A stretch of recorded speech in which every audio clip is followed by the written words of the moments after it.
ప్రభు అయినటువంటి యేసుక్రీస్తు నామములో మీ అందరికీ కూడా సాయంకాల శుభములు తెలియజేస్తా ఉన్నాను. 91వ కీర్తనలో మొదటి వాక్యాన్ని మనం చదువుకున్నాం. మహోన్నతుని చాటును నివసించువాడే సర్వశక్తి నీడను విశ్రమించేవాడు. అదే రీతిగా రెండవదిగా మనం చూస్తే ఈ యోహాను సువార్తలో 14వ అధ్యాయము 16వ వచనం, నేను తండ్రిని వేడుకొంటిని మీ యొద్ద ఎల్లప్పుడూ నుండుటకై ఆయన వేరొక ఆదరణకర్తను అనగా సత్యస్వరూపియగు ఆత్మను మీకు అనుగ్రహించును అని దేవుని వాక్యము తెలియజేస్తాం. ఈ దినము మనకి ఇచ్చినటువంటి అంశము ఆదరణకర్త. ఈ ఆదరణకర్త గురించి చాలా ఆలోచనలు ఉన్నాయి. పండితుల యొక్క అభిప్రాయాలు చాలా ఉన్నాయి. ఆదరణకర్త అంటే ఆదరించువాడు, సహకరించేవాడని, పరిశుద్ధాత్ముడని, సత్యస్వరూపి అని, ఆత్మని, ఉత్తరవాదని, న్యాయాధిపతిని, సత్య ఆత్మని, ఎన్ని పేర్లు ఉన్నాయి చూడండి, చాలా పేర్లు. అయితే ఈ పరిశుద్ధాత్మ లేదు అనేటువంటి వితండవాదులు చాలా మంది ఉన్నారు. ఈ పరిశుద్ధాత్ముడు లేడు, దేవుడు తప్ప ట్రినిటీ అనేటువంటిది లేదు. ట్రినిటీ అంటే త్రిత్వము. త్రిత్వము అంటే చెప్పండి. త్రిత్వము అంటే తండ్రి, కుమార, పరిశుద్ధాత్మ. ఎంత గొప్ప వాక్యం అండి. మన నోటితో అలా స్మరణ చేయడం. తండ్రి అయిన దేవా, కుమారుడు అయిన దేవా, పరిశుద్ధాత్ముడు అయిన దేవాని స్మరణ చేస్తే ఎంత ధన్యము మన జీవితానికి. ఈ మూడు పదాలు లేవు అనేటువంటి వాదన ఉంది పండితుల దగ్గర. దేవుడు అనే మాట తప్ప యెహోవా అనేటువంటి మాట, యెహోవా దేవుడి లోకానికి వచ్చాడు కుమారుడిగా యేసుక్రీస్తు అనే మాట తప్ప మూడు లేవు అనేటువంటి వాదన ఈ యొక్క పండితుల్లో, క్రైస్తవ వేదాంత పీఠాధిపతుల దగ్గర వాగ్వాదాలు ఉన్నాయి.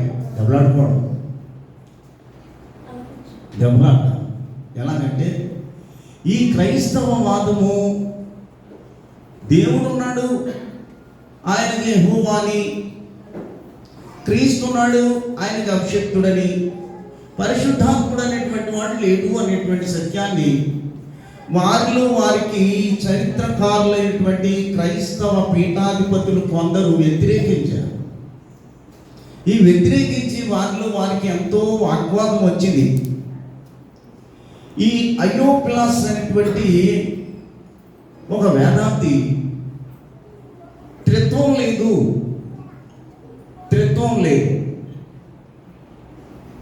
తండ్రి ఉన్నాడు, కుమారుడు ఉన్నాడు అనేటువంటి వాగ్వాదానికి దిగాడు. ఆ తర్వాత ఈ ఇంకొక వ్యక్తి ఆయన కూడా ఇలాగే త్రిత్వం లేదు అని వాగ్వాదానికి దిగాడు. ఈ చరిత్రకారులైనటువంటి క్రైస్తవ పీఠాధిపతులు ఎంతో మంది బైబిల్ గురించి అన్వేషణ చేశారు. మనమైతే ఏదో పైన చదివి దేవుడు లోకమును ఎంతో ప్రేమించినను మొక్క ఏదో నేర్చుకుని ఏదో రకంగా ముందుకు వెళ్ళిపోతాం. కానీ బైబిల్ని వడపోసినటువంటి చాలామంది పెద్దోళ్ళు ఉన్నారు. అలాగే టర్టూలియస్ అనేటువంటి ఒక వేదాంతి కూడా ఉన్నాడు. ఆయన కూడా త్రిత్వం లేదు. ఇలాగా ఆ పెద్దోళ్ళు చరిత్ర తెలిసినటువంటి వారు వాదోపవాదాలకు దిగారు. ఆ తర్వాత అతనేసియస్ అనేటువంటి బిషప్ వచ్చాడు, చాలా యవనస్తుడు, చాలా యవన. అతనేసియస్ అనేటువంటి ఒక బిషప్ వచ్చాడు. వాళ్ళని మహాసభకు తీసుకొని వచ్చారు. ఈ క్రైస్తవులందరికీ కూడా క్రీస్తు శకం 325 సంవత్సరంలో నైసియా అనే పట్టణంలో నైసియా సభ ఒకటి జరిగేది. ఆ సభలో కూర్చుంటారనమాట ఇటువంటి మీట్లా పెద్దలు, బిషప్లు అందరూ వచ్చి 300 మంది బిషప్లు వచ్చారు. అందులో ఈయన ఒక్కటి నిలిచారు. ఏంటి మీరు వాదించేది? నేను చూపించిన బైబిల్ గ్రంథంలో అని ఆయన చూపించిన మొదటి వాక్యం ఆదికాండము 1వ అధ్యాయము 26వ వచనము. దేవుడు మన స్వరూపమందు మన పోలిక చొప్పున నరులను చేయుదము.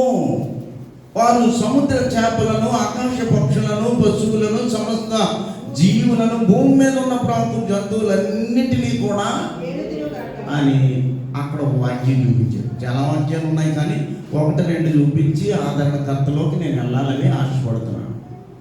ఇలా అయిన తర్వాత ఇక్కడ మీకు ఏం అర్థమైంది?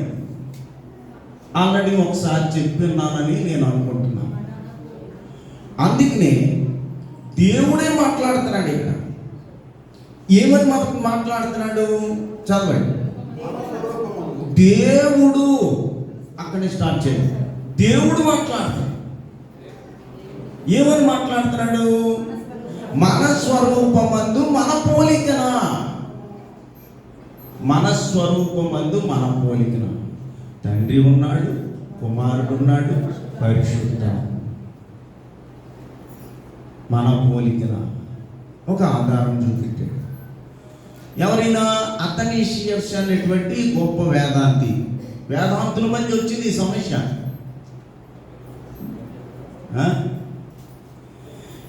అలాగే 2వ వాక్యం 3:22.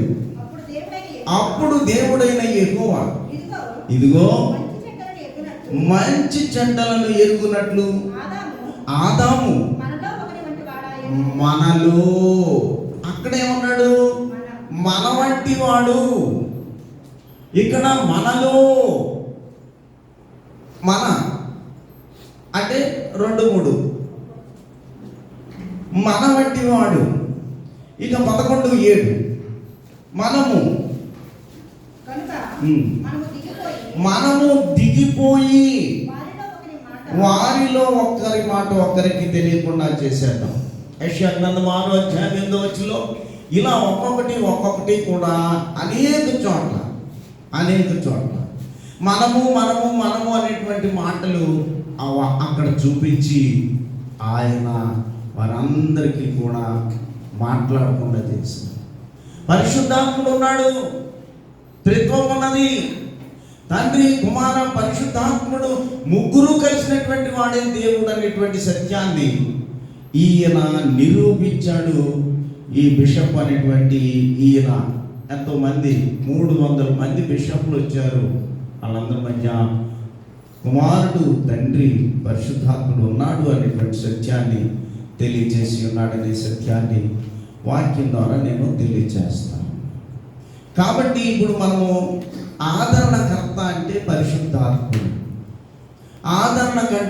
ఆదరణకర్త అంటే ఆత్మస్వరూపి, సత్యస్వరూపి, ఉత్తరవాది, ఆదరించేవాడని అర్థం. కాబట్టి తండ్రి అయినటువంటి దేవుడు సింహాసనం మీద ఉంటాడని, కుమారుడైనటువంటి యేసుక్రీస్తు నీ కొరకు నా కొరకు ప్రాణం పెట్టడానికి మన మధ్యలో ఉండి సువార్త చేశాడని, పరిశుద్ధాత్ముడు నీలో ఉండి నిన్ను ప్రేరేపిస్తాడనే సత్యాన్ని వారు తేల్చినటువంటి ఆ వేదాంతంలో తెలియజేయబడింది. కనుక మన ప్రక్కనే ఉండి మంచి చెడులను తెలియజేయవాడే ఆదరణకర్త. ఇది నా అంశం. ఈ ఆదరణకర్త దేవుని యొక్క అనేక సార్లు బైబిల్లో చాలా రిఫరెన్స్లు ఉన్నాయి. ఎలాగంటే మరి అనేక చోట్ల ఆత్మ అతని మీదకి దిగి వచ్చాను, అతడు ఆత్మను చూచెను, అతడు ఆత్మ ఆయనలో నిలిచెను. ఈ వాక్యాలని చూపించలేదు నేను. చూపించాలంటే ఆ మూడే సరిపోతాయి మీకు, కనుక అలా వినండి.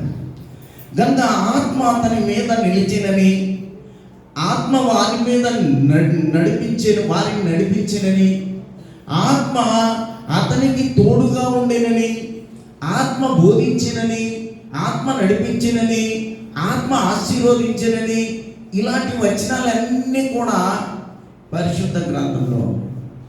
అంటే పాత నిబంధన గ్రంథంలో పరిశుద్ధాత్ముడు దిగి రావడం, వెళ్తూ ఉండేవాడు, భూమి మీద ఉండిపోలేదు. పూర్వం పితరుల కాలంలో పరిశుద్ధాత్ముడు తండ్రి యొద్ద నుండి రావడం, మళ్ళీ వెళ్ళిపోవడం, దిగి రావడం, వెళ్ళిపోవడం, దిగి రావడం, వెళ్ళిపోవడం. ఆ దిగి వచ్చినప్పుడు ఏమని మాటలు? అతని మీదకి దిగి వచ్చాను, అతని మీద నిలిచెను, అతన్ని నడిపించెను, అతనిని ఆశీర్వదించెను అనేటువంటి వాక్యాలు చాలా వరకు మనం చూస్తాం. ఉపదేశించనని రకరకాలైనటువంటి ఈ మాటలను మనం చూస్తూ ఉంటాం. కాబట్టి ఈ అన్వేషణలో తండ్రి, కుమార, పరిశుద్ధాత్ముడు త్రిత్వములో ఏకత్వమైన వాడే దేవదేవుడు అనేటువంటి సత్యాన్ని వారు నిరూపించారు. ఇప్పుడు కూడా మనం కొంతమందికి తెలియని వారు ఉన్నారు. కుమారుడు అంటే యేసయ్య అని తెలుస్తుంది, దేవుడు అంటే తండ్రి అని తెలుస్తుంది, పరిశుద్ధాత్ముడు అంటే కొంతమందికి అర్థం కాదు. ఇందులో ఉన్నటువంటి మర్మం ఇది. ఈ మర్మాన్ని మనం ఏం చేయాలి అంటే, సమూయేలు గ్రంథము 16వ అధ్యాయము 14వ వచనంలో యెహోవా ఆత్మ సౌలును విడిచిపోయెను. పోయిందా లేదా? విడిచిపోయెను అంటే ఆత్మ రావడము, వెళ్ళిపోవడం జరుగుతూ ఉండేది పూర్వం. శాశ్వతంగా మన పితరులైనటువంటి ఇశ్రాయేలు మధ్య సంచారం చేయకుండా వారి మీదకు వచ్చి వెళ్ళిపోతున్నటువంటి సందర్భాన్ని మనం చూస్తాం. యెషయా గ్రంథంలో కూడా 11:12లో కూడా యెహోవా ఆత్మ అనేటువంటి ఆ మాటను మనం చూస్తాం. ఇలాగా ఇంకా కీర్తనలో కూడా నీ సన్నిధిలో నుండి నన్ను త్రోసివేయకుమో, నీ పరిశుద్ధాత్మ నా యొద్ద నుండి తీసివేయకుము. అందుకనే పాత నిబంధన గ్రంథంలో ఆత్మ దిగి రావడం, తిరిగి వెళ్ళడం. నూతన నిబంధనలో ఆత్మ దిగి వచ్చిన తర్వాత మళ్ళీ వెళ్ళకుండా అది మన హృదయంలోనే సంచరించిందని, ఆదరణకర్తని ఆత్మనన్న. అందుకనే ప్రభు ఏం చెప్పాడంటే, నేను వెళ్ళి మీ కొరకు ఆదరణకర్తను శాశ్వతంగా ఉండేలా పంపిస్తాను. అసలైనటువంటి ఇప్పుడు ప్రసంగానికి వచ్చినటువంటి వాక్యం అది. ఇంతవరకు కూడా పాత నిబంధనలో ఉన్నటువంటి వచనాలండి. ఇప్పుడు ఏమంటున్నాడు? యేసుక్రీస్తు ప్రభు అంటున్నాడు, ఏమంటున్నాడంటే, నేను వెళ్ళి మీ కొరకు వేరొక ఆదరణకర్తను పంపిస్తాను అంటే ఇంక తిరిగిపోడు. అక్కడ ముందు చదువుకున్నటువంటి వాక్యాలను మీరు గమనించారా? వచ్చి సౌలు మీదకి వచ్చి పోయెను, దావీదు మీదకి వచ్చి పోయెను అంటే పరలోకి వెళ్ళిపోతా ఉన్నాడు. ఇక్కడ అలా కాదు. యేసుక్రీస్తు నీకును నాకును ఒక నిబంధన చేశాడు. ఆ నిబంధన ఏమిటి అంటే, ప్రభువు వెళ్ళి వేరొక ఆత్మ, ఆయనే ఆత్మగా మారి పరిశుద్ధాత్ముడైనటువంటి దేవుని కుమారుడై, దేవుని తత్వంలో ఏకత్వమైనటువంటి పరిశుద్ధాత్మని లోకానికి పంపించినప్పుడు నీవు ఏం చేయాలి? నీ హృదయంలో సంచారం చేసి, నీ మనసులో సంచారం చేసి, నీ హృదయంలో సంచారం చేసి, ఎప్పటికప్పుడు నిన్ను గద్దించుటకును, నిన్ను పవిత్రపరచుటకును, నిన్ను శుద్ధీకరించుటకును పరిశుద్ధాత్మ దేవుడు నీలో సంచారం చేస్తాడు. ఇది ఈ దిన ఆదరణకర్త. ఈ ఆదరణకర్తకే ఇన్ని పేర్లు ఉన్నాయి. ఆ ఇన్ని పేర్లలో మొదటిది సత్యస్వరూపని, సహకరించేవాడు, ఆదరించేవాడు, పరిశుద్ధాత్ముడు, ఉత్తరవాది, అడ్వకేటు, న్యాయాధిపతి, అలాగే ఇక సత్యాత్మ. రకరకాల పేర్లు ఉన్నాయి ఆయనకి. ఎన్ని పేర్లు ఉన్నాయి చూడండి. అన్నిటికీ మాత్రము ఒక్కడే. తండ్రి, కుమార, పరిశుద్ధాత్మ కూడా ఒక్కడే. ముగ్గురు దేవుళ్ళు కాదు, ముగ్గురు దేవుళ్ళు కాదు. దేవుడే డైరెక్ట్గా ఎలా వస్తే నీవు నేను తట్టుకోలేదు. ఆయన మరొక జన్మెత్తి ఈ లోకానికి మనిషిగా వచ్చాడు. మనిషిగా వచ్చినాడు, వెళ్ళిపోతున్నాడు. వెళ్ళి మళ్ళీ ఏం చేస్తా అంటున్నాడు? తిరిగి వస్తాను, వచ్చేదాన్ని ఏమంటాను మీ దగ్గర? నా ఆత్మను మీ దగ్గర పెడతాను. అదే పరిశుద్ధాత్మ. నా ఆత్మను నేను తండ్రి యొక్క పవిత్రపరిచి, తండ్రి దగ్గర ఉన్నటువంటి ఆత్మను మీ దగ్గరకు పంపించి శాశ్వతంగా మిమ్మల్ని కాయుటకును, మేపుటకును, దీవించుటకును, నడిపించుటకును మీ దగ్గర పంపిస్తానని ఈ దిన వాక్యములో కొన్ని సత్యాలు మన కొరకు తెలియజేయబడి ఉన్నవి. కనుక చూడండి 16, 13లో అయితే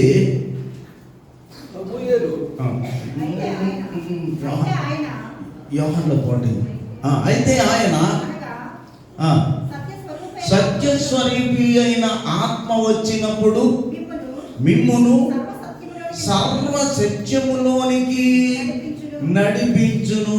చెడును నియంత్రిస్తాడు, మీలో ఉన్నటువంటి చెడును. ఈయన వెళ్ళి సత్యాత్మను ఈ లోకంలోకి పంపిస్తే నీలో ఉన్నటువంటి చెడుని నియంత్రించి, నీలో ఉన్నటువంటి పాపమును నియంత్రించి, నీలో ఉన్నటువంటి దుష్టత్వమును నియంత్రించి పరిశుద్ధపరచడానికే యేసుక్రీస్తు ప్రభు అంటున్నాడు, వేరొక ఆదరణకర్తను మీ మీదకి పంపిస్తాను. అన్ని కంటికి కనబడ్డాడు, ఎవరి కంటికి కనబడ్డాడు, కానీ హృదయంలో నీ హృదయానికి వచ్చినటువంటి దురాలోచన, నీ మనసులో ఉన్నటువంటి దురాత్మను, నీ అంతరంగంలో ఉన్నటువంటి పాపపు శక్తిని ఇక్కడ ఏమంటాడు? పారదోలడానికి, సత్యములోనికి నడిపించడానికి, క్రీస్తు నిత్యత్వంలోనికి వెళ్ళి నిన్ను సత్యత్వంలోనికి నడిపించడానికి వేరొక ఆదరణకర్తను, పరిశుద్ధాత్మను పంపిస్తాను. అదే ఆదరణ కర్త. ఆ కర్త వచ్చి నిన్నేం చేస్తాడంటే ఎప్పటికప్పుడు సరిదిద్దుతాడు, సరిదిద్ది నిత్యత్వంలోనికి నడిపిస్తాడు, పాపాన్ని నియంత్రిస్తాడు, మార్గాన్ని, సరైనటువంటి మార్గాన్ని చూపిస్తాడు. ఎప్పుడు కూడా ఈ పాపపు చేష్టలను నియంత్రించడానికే యేసుక్రీస్తు పరిశుద్ధాత్మను, ఆదరణకర్తని లోకానికి పంపిస్తాను అని నీకు నాకు నిబంధన చేశాడు. 16, 13 మధ్యలో వచ్చింది. సంభవింపబోవు సంగతులను ఏం చేస్తుంది పరిశుద్ధాత్ముడు? సంభవింపబోవు, రేపు ఏం జరుగుతుందో ఈ రోజు నిన్ను దారిలో పెడతాడు దేవుడు. సంభవింపబోవు సంగతులు. సంభవింపబోవడం ఏంటి? వెళ్ళేటప్పుడు గొప్ప తగులుతుంది కాలుకి, అది తగలకున్నాడు చేస్తాడు దేవుడు. నీలో విశ్వాసం ఉన్నప్పుడు, నమ్మకం ఉన్నప్పుడు, యథార్థత ఉన్నప్పుడు, పవిత్రత ఉన్నట్టు దేవుడే నన్ను కాపాడుతాడనేటువంటి ఒక శ్రేష్టమైనటువంటి దివ్యమైనటువంటి ఆలోచన నీకు ఉన్నప్పుడు ఏం చేస్తాడంటే నీకు తగిలేటటువంటి సంభవించేటటువంటి ఏదైనా కానీ నిన్ను తొలగిస్తాడు. అక్కడ అర్థం ఎంత ఉందో చూసారా? ఒకే వచనంలో 2 దాచిపెట్టి ఉన్నాడు. ఒకే వచనం మొదటేమన్నాడు? సత్యములోనికి నడిపిస్తాడు. రెండోది ఏమన్నాడు? సంభవింపబోవు సంఘటన నుండి విడిపిస్తాడు. ఎప్పుడు? నువ్వు పవిత్రంగా ఉన్నప్పుడు, పరిశుద్ధంగా ఉన్నప్పుడు. నాలో పరిశుద్ధాత్ముడు సంచారం చేస్తున్నాడు. పిల్లలు ఎగ్జామ్కి వెళ్తారు. ఎగ్జామ్కి వెళ్ళినప్పుడు వారి హృదయంలో సంచరిస్తాడు. వారికి ఒక శోధన రాకుండా సంభవింపబో కష్టముల నుండి విడిపించేవాడే పరిశుద్ధాత్మదేవుడు. ఈయన కంటికి కనబడ్డు, చెవులకు వినబడ్డు, నీ హృదయాంతరంగంలో ఉండి నీకు ఒక సూచన ఇస్తాడు, ఒక సూచన ఇస్తాడు అనేటువంటి సత్యాన్ని వాక్యం తెలియజేస్తున్నాడు. అందుకనే చూడండి అపొస్తలుల కార్యాల్లో కూడా 18:1-8లో ఆయనను పరిశుద్ధాత్మ మీ మీదకు వచ్చినప్పుడు నీకు తెలియకుండానే నిన్ను కాపాడుతాడు, నీ శక్తిని ఇస్తాడు, బలాన్ని ఇస్తాడు, ఆయుష్ని ఇస్తాడు, క్షేమముగా ఒక కీర్తిని ఇస్తాడు దేవుడు. పరిశుద్ధాత్మను అందుకే నీ కొరకు పంపిస్తానని వాగ్దానం ఇస్తున్నాడు యేసుక్రీస్తు ప్రభు. పంపించినటువంటి యేసుక్రీస్తు పంపించినటువంటి మరొక ఆత్మ, మరొక ఆదరణకర్త చేసేటటువంటి కార్యాలు ఇవి, స్వభావాలు ఇవి, ఆకారం ఇది. ఆయన ఆకారం ఎలా ఉంటుంది? యేసుక్రీస్తు ప్రభు బాప్తిసం పొందిన తర్వాత ఆకాశము నుండి కదా యోహాను సువార్త మొదటి అధ్యాయం ఉంటుంది. పరిశుద్ధాత్మ రూపంలో తెల్లని ఆకారం కలిగినటువంటి పావురం వలె దేవుడు దిగవచ్చు, పరిశుద్ధాత్మ దిగొచ్చాడు. అందుకనే పరిశుద్ధాత్ముడు నీ మీదకి వచ్చినప్పుడు నీవు శక్తిని పొందుతావు. రోమపత్రిక 8:9 కూడా దేవుని ఆత్మ మీలో ఉన్న ఎడల మీరు ఆత్మ స్వభావము కలిగిన వారుగా ఉంటారు. మనం ఆత్మ స్వభావం కలిగి ఉండడానికి నీ శరీరతత్వమైన ఆత్మకు సంబంధించినటువంటి ఈ ఎటువంటి గాయాన్నైనా తప్పించడానికి ప్రభు ఈ లోకానికి మరొక ఆదరణకర్తని నీ కొరకు నా కొరకు పంపిస్తానని వాగ్దానం ఇస్తున్నాడు ఇక్కడ.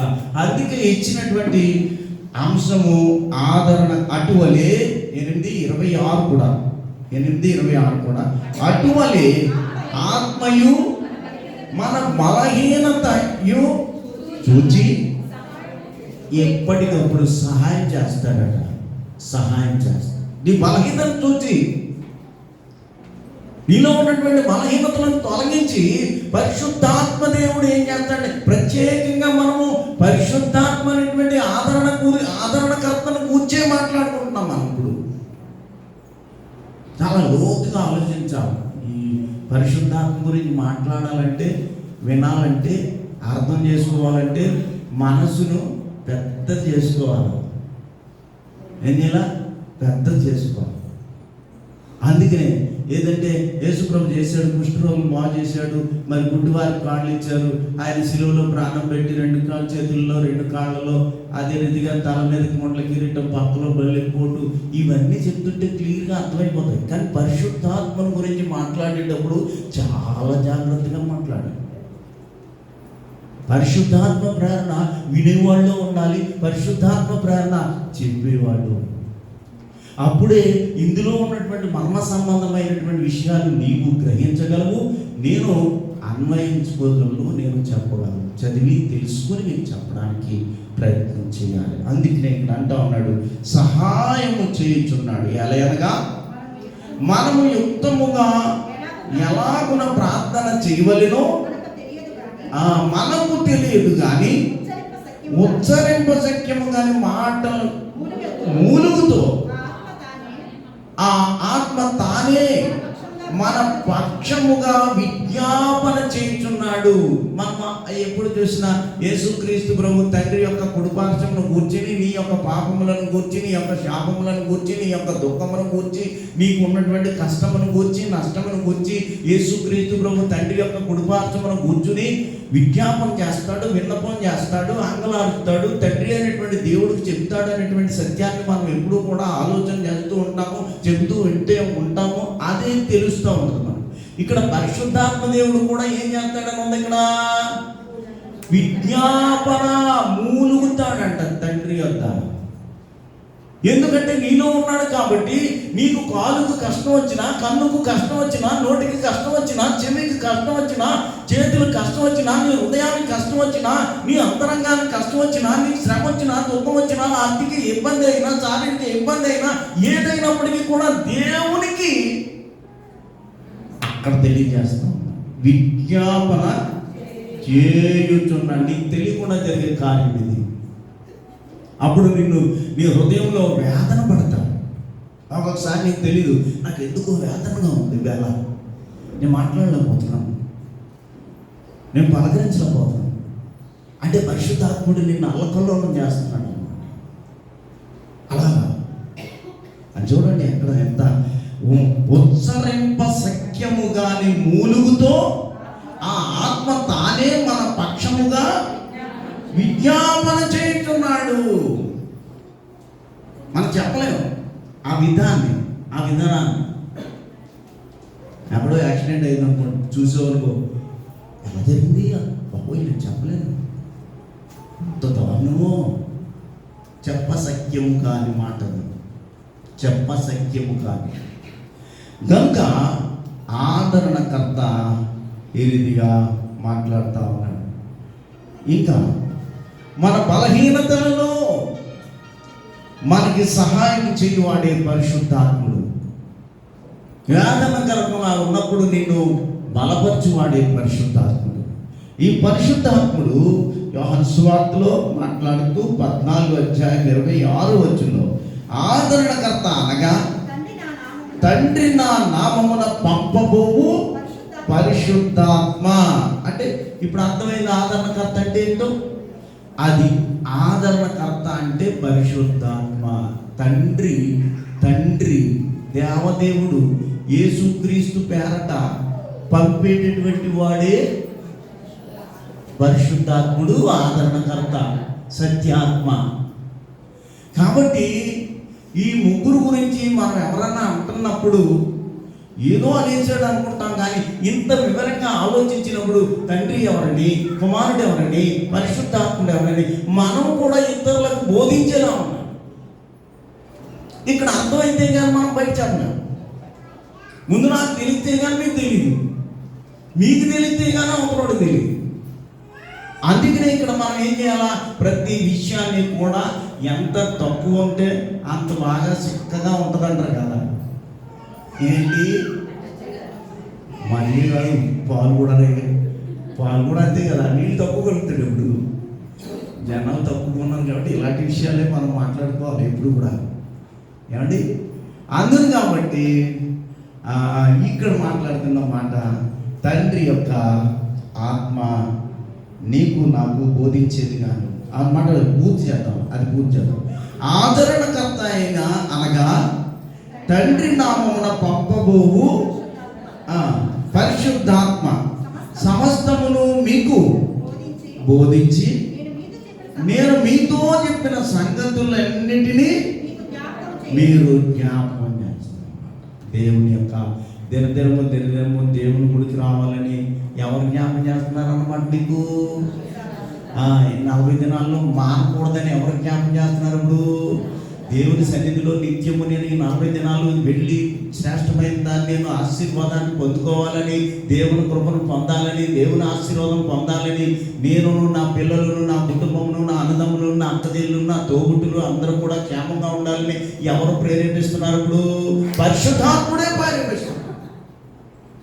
కనుక నీవు వచ్చినప్పుడు దేవునికి సమర్పణ చేసుకుని వస్తావు.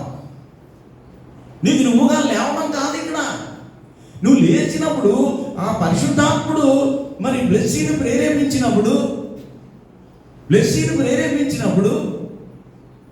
అలాగే స్థితిని ప్రేరేపించినప్పుడు లేచి వచ్చేసింది అనుకోండి, ఇలాగా పరిశుద్ధాత్ముడు తీసుకుపోతున్నాడు. నేను వెళ్ళలే అని ఇలా కూర్చున్నాడు అనుకో, సాతాను ఆపేసినట్టు. అది మంచి అయినా చెడైనా దురాత్మైనా ఏదైనప్పటికీ కూడా నిన్ను ప్రేరేపించేవాడు పరిశుద్ధాత్ముడు, నిన్ను నడిపించేవాడు పరిశుద్ధాత్ముడు, నీ ఆకలి తీర్చేవాడు పరిశుద్ధాత్ముడు, నీ రోగాన్ని మార్పేవాడు పరిశుద్ధాత్ముడు, నిన్ను ఎంతగానో ప్రోత్సహించేవాడు పరిశుద్ధాత్ముడు. ఈ పరిశుద్ధాత్మ సత్యాన్ని ఎవరైతే తెలుసుకుంటారో వారు నిత్యము దేవుని సన్నిధిలో ఒలీవ కొమ్మ వలె ఉంటారు, ద్రాక్ష వల్లి వలె సిగురుస్తారు. ఈ సత్యాన్ని ఎరిగిన వారు, నన్ను ప్రేరేపించేవాడు పరిశుద్ధాత్ముడే కనుక నేను వెళ్ళాలనేటువంటి తీర్మానం చేసుకొని దేవుని సన్నిధానం పరిగెట్టుకుంటున్నాడు. పవిత్రమైన గ్రంథాన్ని ఎరిగిన వాడే ప్రభువు వాడింటిలో సంచారం చేసినాడు. దేవదేవుడు వారి ఇంట్లో సంచారం చేసినట్టు పరిశుద్ధాత్ముడు నీలో ఉన్నవాడు నిన్ను ప్రేరేపించినప్పుడు, నీలో ఉన్నవాడి మాట విననప్పుడు సాతాను అవుతావు, వినినప్పుడు దైవత్వం కలిగి ఉంటావు. ఇది దాని యొక్క భావం. అందుకనే దేవుని వాక్యం 15:26 యోహాను సువార్త పట్టుకుని ఉండండి. తండ్రి యొద్ద నుండి నేను మీ యొద్దకు పంపబోవు ఆదరణకర్త అనగా తండ్రి యొద్ద నుండి బయలుదేరు సత్యస్వరూపైన ఆత్మ వచ్చినప్పుడు ఆయన నన్ను గూర్చి సాక్ష్యమిచ్చును. యేసుక్రీస్తు ప్రభు గురించే పరిశుద్ధాత్ముడు సాక్ష్యం ఇస్తాడట. ఏమని? సిలువలో ప్రాణం పెట్టాడు యేసయ్య, నీ పాపం నుండి నిన్ను విడిపించాడు యేసయ్య, నీకున్నటువంటి వ్యాధి నుండి, బాధ నుండి, సమస్య నుండి, ఇబ్బంది నుండి, ఇక్కడి నుండి, అనేకమైనటువంటి విషయాల నుంచి నిన్ను విడిపించిన వాడు యేసయ్య మార్గంలో నడవక నువ్వు చేసే విధానం ఏంటంటే హెచ్చరించేవాడు ఎవరు? పరిశుద్ధాత్ముడు. జాగ్రత్త. ఇప్పుడు నువ్వు బయలుదేరి 2 నిమిషాలు ఆగి మనం చెప్పుకుంటాం కదా, 3 దెయ్యాల గురించి చెప్తాం. బయలుదేరనివ్వదు, కూర్చొనివ్వదు, వెళ్ళనివ్వదు. ఈ 3 ఎవరు చేస్తున్నారన్నమాట? సాతానుగాడు చేస్తున్నాడు. బైబిల్ తీయమనేమో పరిశుద్ధాత్ముడు చెప్పాడు. పరిశుద్ధాత్ముడి మాటకు నువ్వు అంగీకరించావు, నడిచావు. తీసి నడుస్తున్నటువంటి సమయంలో మళ్ళా సాతానుగాడు నిన్ను మందలించాడు. పరిశుద్ధాత్మ పక్కన పెట్టి దెయ్యం యొక్క మాటని అనుకుపోయావు. దెయ్యం యొక్క మాట విని సాతాను యొక్క పిల్లలు 3 ఉంటారు అన్నాం కదా. చిన్న దెయ్యం, పెద్ద దెయ్యం నడిపిస్తుంది అన్నా కదా. అందును కాబట్టి దేవుని వాక్యం వింటున్నటువంటి మనము ఎంత శ్రద్ధగా దేవుని నిర్లక్ష్యం చేయకూడదు. పరిశుద్ధాత్ముడు ప్రేరేపించే మాటను నువ్వు నియంత్రించకూడదు. పరిశుద్ధాత్ముడు నీకు ఏదైనా చెప్పినప్పుడు అది చేయడానికి ప్రయత్నం చేయాలి. అది సంఘటన జరిగిపోతావు. నాకేదో కావాలి, వేళ ఏదో ప్రార్థన చేస్తాను, చేయకూడదని సాతాను శోధిస్తాడు. ఇప్పుడు నువ్వు ప్రార్థన చేస్తే నీ కార్యం జరుగుతుందని పరిశుద్ధాత్మ హెచ్చరిస్తాడు. అనుకున్న వెంటనే చేయడానికి ప్రయత్నించుటే పరిశుద్ధాత్మ ప్రేరణ. అనుకున్న విషయాన్ని చేయకుండా నిర్లక్ష్యం చేయడమే సాతాను యొక్క ప్రేరణ. ఈ విషయాన్ని మనం గ్రహించాలి. చూడండి, ఇప్పుడు ఇల్లాడు యేసయ్య సిలువేసిన తర్వాత, మరణించిన తర్వాత, సమాధి నుండి లేచిన తర్వాత 40 రోజులు మళ్ళా భూమి మీద సంచరించిన తర్వాత 50వ రోజు వచ్చిన తర్వాత ఏమొచ్చింది?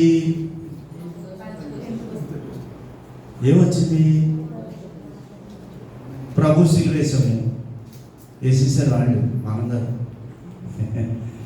సిలువేసిన తర్వాత సిలువలో లేచిన తర్వాత అలా కనబడతా ఉన్నాడు. అందరికీ కనబడతాడు. నేను లేచాను. ఎన్ని రోజులు లేచి కనిపించాడు ఆయన? తర్వాత ఏం జరిగింది? తర్వాత చూడండి, అపొస్తలుల కార్యం 2వ అధ్యాయం 1వ వచనం.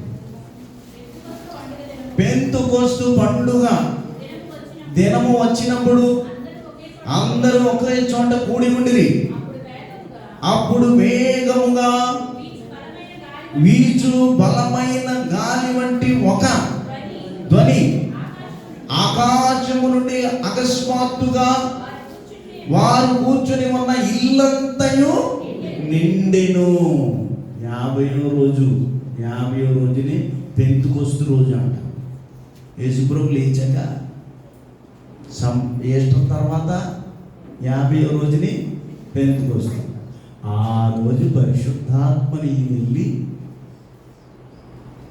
ఈయన వెళ్ళి ఆయన పంపించి, ఆయన వచ్చి ఒకే రూపం కాదు, నీలో ఉన్నాడు, నాలో ఉన్నాడు, అందరిలో సంచారం చేసిన వాడు నీకు సలహా ఇస్తాడు. వచ్చిన వాడు చూడ 3 కూడా. మరియు అగ్ని జ్వాలల వంటి నాలుకలు విభాగింపబడినట్టుగా వారికి కనబడి వారిలో ఒక్కొక్కరు మీద వ్రాలగా అందరూ పరిశుద్ధాత్మ నొందిన వారై ఆ ఆత్మ వారికి వాక్శక్తిని అనుగ్రహించి కొలది అన్య భాషలలో మాటలాడసాగి. అప్పుడు పంపించాడు అన్నమాట. 1 సిలువ వేయబడిన తర్వాత సమాధి చేయబడ్డాడు. తర్వాత 40 దినాలు భూమి మీద సంచారం చేసి అందరికీ కనపడ్డాడు. నేను లేచాను. తర్వాత 50వ రోజు ఆయన వెళ్ళారు. అదే రోజు పరిశుద్ధాత్మ వచ్చి కార్యాలు చేసి, అర్థమైందా? వచ్చి ఈ కార్యాలు అందరూ గదిలో కూర్చుని ఉండగా గాలి వచ్చింది, పెద్ద గాలి వచ్చింది, అగ్ని జ్వాలల వంటి గాలి వచ్చేసింది. అందరికీ పరిశుద్ధాత్మ పూర్ణై భాషలలో మాట్లాడిన తర్వాత మరి 2 దినములు అయిన తర్వాత పేతురు ఏం చేశాడంటే పెద్ద ప్రసంగం చేశాడు. అప్పుడు ప్రత్యేకంగా మళ్ళా 3000 మంది రక్షణ పొందేశారు. ఆయన చేసినటువంటి ప్రార్థనకి, ఆయన చేసినటువంటి ఆ యొక్క వాక్యానికి అందరూ కూడా ఆత్మపూర్ణై ప్రతి వారి మీద పరిశుద్ధాత్ముడు వచ్చినప్పుడు వెంటనే అక్కడ జరిగినటువంటి కార్యం ఏమిటంటే 3000 మంది బాప్తిస్మం పొందినట్లుగా. చూడండి, అది కూడా 2:38 పరిశుద్ధాత్మ దిగి వచ్చిన తర్వాత జరిగిన కార్యం.